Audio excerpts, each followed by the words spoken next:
Quand ils ont commencé les lâcher, on voyait plein de moustiques voler. Ça faisait peur. Je me demandais, est-ce que je les tue ou je les laisse partir? Si je les tue, je risque de tuer ceux qui nous sont bénéfiques, au lieu de ceux qui nous piquent.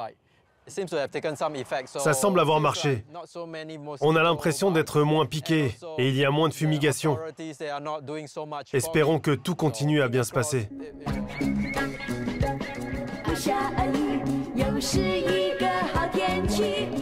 Singapour a sa recette. Dans cette cité-État de 6 millions d'habitants, il fait chaud et humide toute l'année. Les moustiques qui transmettent les maladies tropicales adorent ce climat. C'est le cousin du moustique tigre qui règne ici.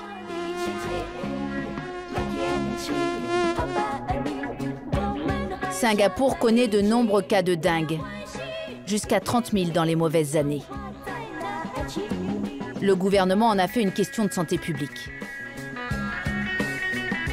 Dans chaque quartier, un code couleur indique le risque de contamination par la dengue. Ici, la banderole mauve annonce une forte densité de moustiques. La vigilance est de mise. Dans cette ville où le moustique est chassé, ses larves interdites, il y a pourtant un lieu où il est choyé. On l'élève même en masse.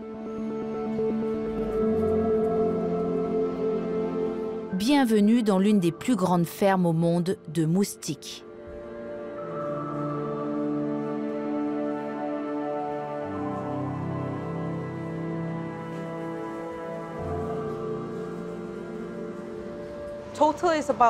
Ici, nous avons un demi-million de moustiques qui s'accouplent et produisent les œufs nécessaires à notre élevage.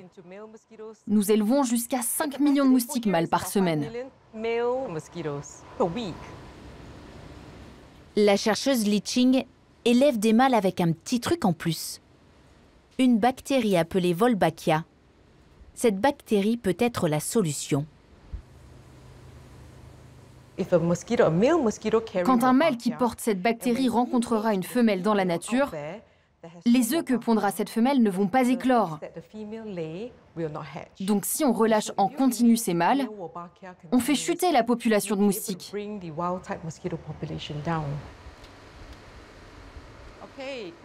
Venez! Pour que la technique fonctionne, il faut inonder la ville de mâles porteurs de cette bactérie, et donc en produire beaucoup. Ici, regardez dans ce rack. On a un mélange de grosses larves et de nymphes. Ici, au total, il y en a 26 000. Oui, par rack. Et comme il y en a 48, nous avons 1 million de bébés moustiques rien qu'ici. Ça sent la nourriture de poisson. Il fait chaud et humide.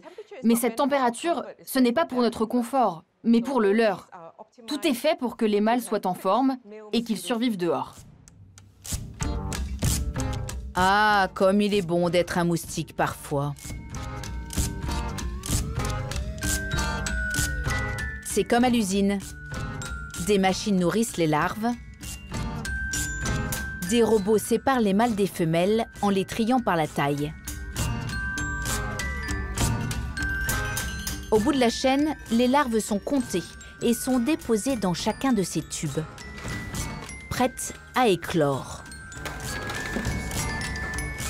Une fois adultes, les moustiques seront relâchés dans la ville.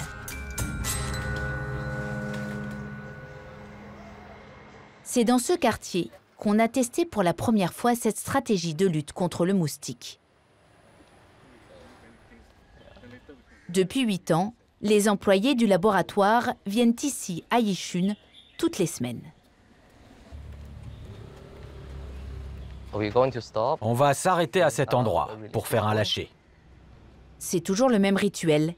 Ils libèrent des milliers de mâles élevés dans la ferme à moustiques.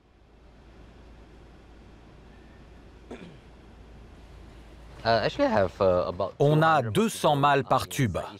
Donc quand on les relâche, on ouvre le bouchon, on secoue un peu pour que tous les moustiques s'envolent et aillent retrouver les femelles dehors. Allons au prochain endroit. La clé du succès, traiter en continu les quartiers touchés par la dengue.